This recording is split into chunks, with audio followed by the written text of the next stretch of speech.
মেঘালয় পাহাড় বেষ্টিত স্বচ্ছ সবুজ পানির লেক পর্যটকদের কাছে অন্যরকম এক রোমাঞ্চকর জায়গা।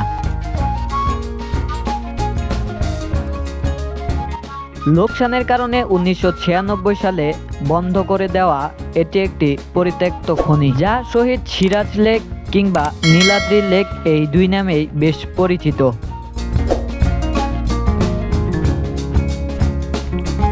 সুনামগঞ্জে ঘুরতে আসলে এই লেকের পানিতে পা ভেজানো, গোসল করা কিংবা নৌকা নিয়ে ভ্রমণ করতে পছন্দ করেন ভ্রমণ পিপাসুরা।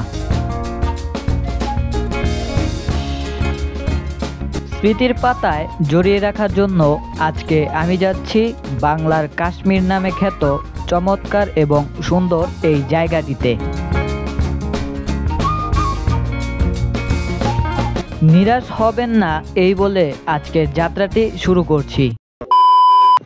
So what's up guys, it's of boy R S Naim, come back with another blog video. সো এখন আছি আমার গ্রাম, আমার জেলা নেত্রকোনায়, আর একটু পরে আমি যাব আমার পাশের জেলা সুনামগঞ্জ। আমাদের জেলা নেত্রকোনার মতোই সুনামগঞ্জ জেলা অনেক সুন্দর। সুনামগঞ্জে রয়েছে দেখার মতো বিভিন্ন জিনিস, যেমন টাঙ্গুয়ার হাওর, নীলাদ্রি এবং শিমুল বাগান। আজকের দিনটা হচ্ছে ঈদের দ্বিতীয় দিন, আর আজকে আমরা যাব নীলাদ্রি, সুনামগঞ্জের একটা বিখ্যাত জায়গায়। এখানে আমি ভিডিওর ইন্ট্রো দিচ্ছি আর ওরা বাইকগুলো রেডি করছে। তো একটু পরে আমরা রওনা দিব। আর আজকে আমার সাথে আছে মোট 5 জন, আমি সহ। তো তাদের সাথেও পরিচয় করিয়ে দিব এখন না, তো দেখা হচ্ছে বাইকে উঠে। তো ভিডিওটি এনজয় করতে থাকেন।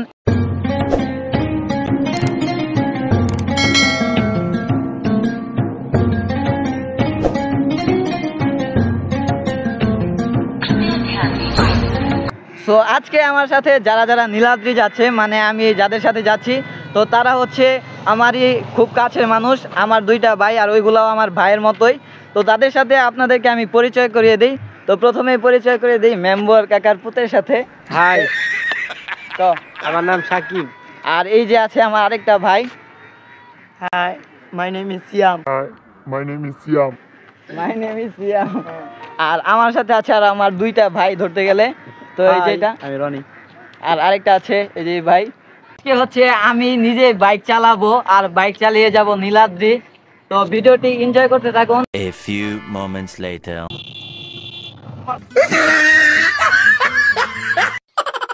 Inky Pinky Funky, Daddy bought the donkey. So যাই হোক, একটু বেশি মজা করে ফেললাম। আজকের এই সুন্দর দিনটায় আমাদের যাত্রা শুরু হচ্ছে পাঁচগাঁও নতুন বাজার থেকে বারেককাটিলা এবং টেকেরঘাট নীলাদ্রি পর্যন্ত, যাকে বাংলাদেশের এক টুকরো সুইজারল্যান্ড বলা হয়।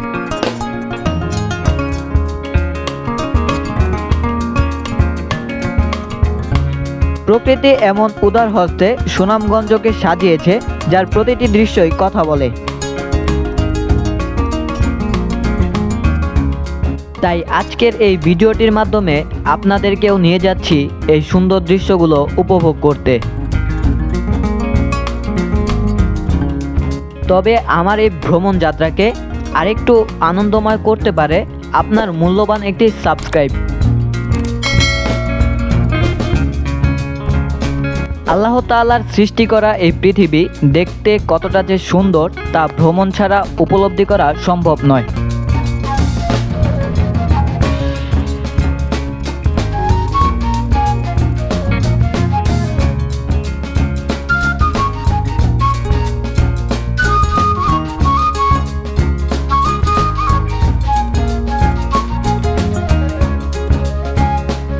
তো এখন আমরা মহিষকলা ব্রিজ পার হলাম, আর এখন যাচ্ছি মহিষকলা বাজারের সামনে।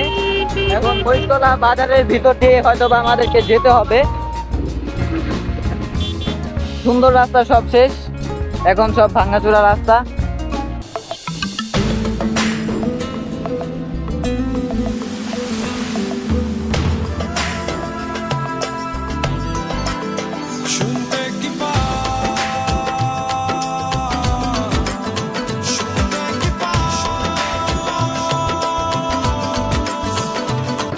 গাইস, এখন আমরা আঁকা বাঁকা মেঠো পথ পেরিয়ে চলে যাচ্ছি সুনামগঞ্জে।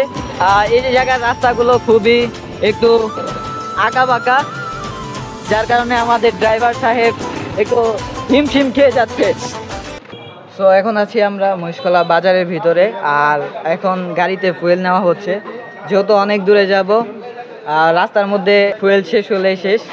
তো এখন এখানে সবাই ফুয়েল ভরছে বাইকে, এই যে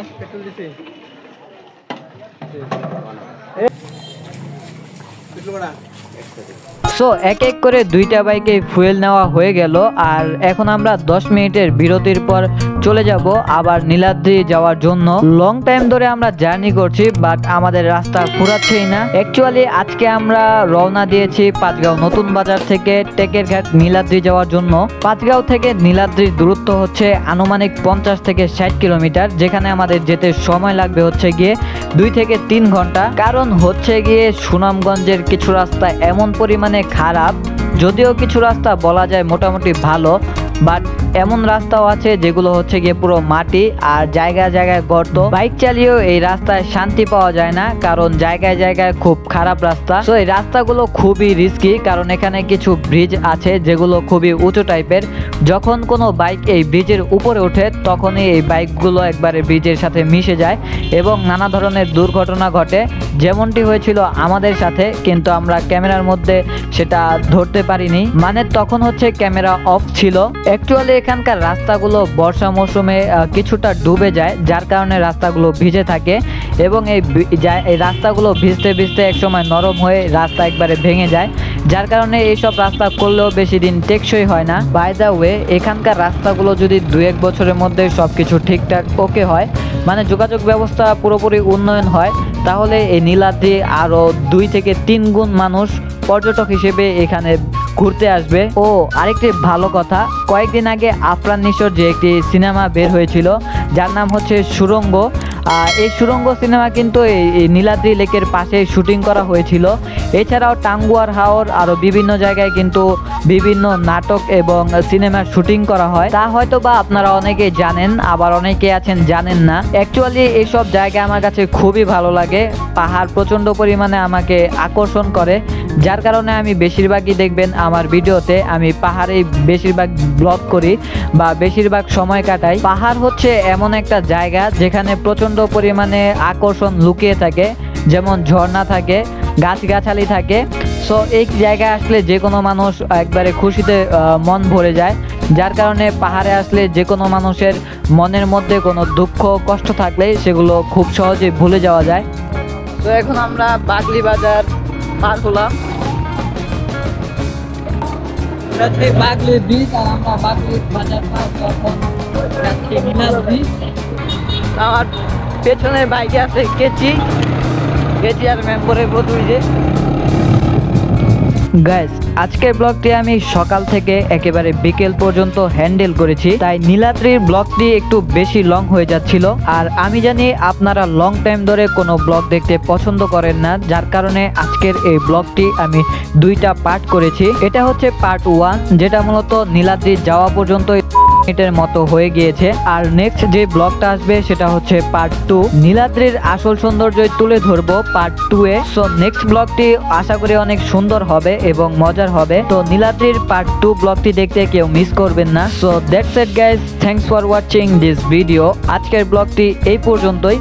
ব্লগটি দেখার জন্য আপনাদের সবাইকে thank you so much, and don't forget subscribe my channel. ব্লগটি আপনাদের কাছে বিন্দুমাত্র ভালো লেগে থাকলে চ্যানেলটিকে সাবস্ক্রাইব করে পাশেই থাকবেন, আর বেশি বেশি লাইক, শেয়ার এবং কমেন্ট করতে ভুলবেন না। তো দেখা হচ্ছে পরবর্তী নেক্সট ব্লগে। তো ততদিন পর্যন্ত সবাই ভালো থাকবেন, সুস্থ থাকবেন। আসসালামু আলাইকুম।